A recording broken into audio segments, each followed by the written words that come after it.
ಎಲ್ಲರಿಗೂ ನಮಸ್ಕಾರ. ನಾವಿವತ್ತೊಂದು ಬರ್ಡೇ ಪಾರ್ಟಿಗೆ ಹೋಗ್ತಿದ್ದೇವೆ.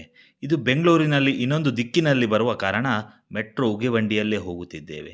ನಿಮಗೆ ಬೆಂಗಳೂರು ಟ್ರಾಫಿಕ್ ಗೊತ್ತಿದೆಯೇ ಅಲ್ಲ? ಅಗಸ್ತ್ಯ ಕೂಡ ಕಾರಿನಲ್ಲಿ ಹೋಗುವಾಗ ಮೆಟ್ರೋದಲ್ಲಿ ಹೋಗುವ ಅಂತ ಹಠ ಹಿಡಿತಿದ್ದ.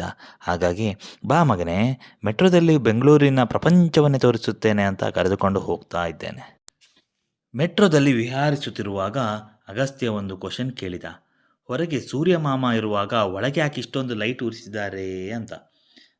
ಅದಕ್ಕೆ ನಾನು ಸೂರ್ಯನಿಗೆ ಮೆಟ್ರೋ ಇಷ್ಟ ಇಲ್ಲವೆಂದು ಪ್ರಯಾಣವನ್ನು ವಿವರಿಸಿದೆ. ಸೂಪರ್ ಅಂಡ್ ನನಗೆ ಇಷ್ಟ ಅಲ್ಲ ಇಲ್ಲ ಇರಬಹುದು ಗ್ರೀನ್ ಗ್ರೀನ್ ಗ್ರೀನ್ ಮೆಟ್ರೋ. ಅಂತೂ ಇಂತೂ ಯಾಚನಹಳ್ಳಿಯ ಪಾಕಶಾಲೆಯ ಪಾಕವನ್ನು ಸವಿಯಲು ಹಾಗೂ ಹುಟ್ಟುಹಬ್ಬವನ್ನು ಆಚರಿಸಲು ಬಂದು ಮುಟ್ಟಿದೆವು. ಇಲ್ಲಿ ಒಬ್ಬ ಅದ್ಭುತವಾದ ಕಲೆಗಾರನು ಕಲೆಯನ್ನು ಪ್ರದರ್ಶಿಸುತ್ತಿದ್ದರು.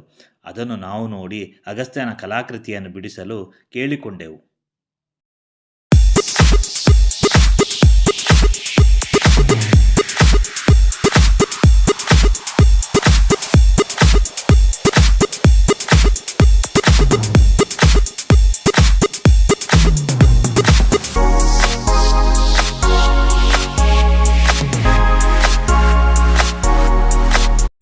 ಹಾಗೆ ನೋಡುತ್ತಾ ಇರುವಾಗ ಹುಟ್ಟುಹಬ್ಬದ ಆಚರಣೆ ಮುಗಿದು ಹೋಯಿತು.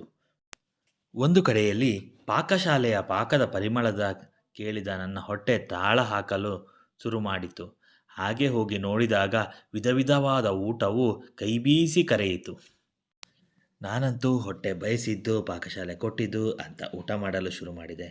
ಅಂತೂ ಊಟ ಮುಗಿಸಿ ಟೈಮ್ ಎಷ್ಟೆಂದು ಕೇಳಿದ ನನ್ನ ಹೆಂಡತಿ 10 ಗಂಟೆ ರೀ ಅಂತ ಹೇಳಿದ್ಲು.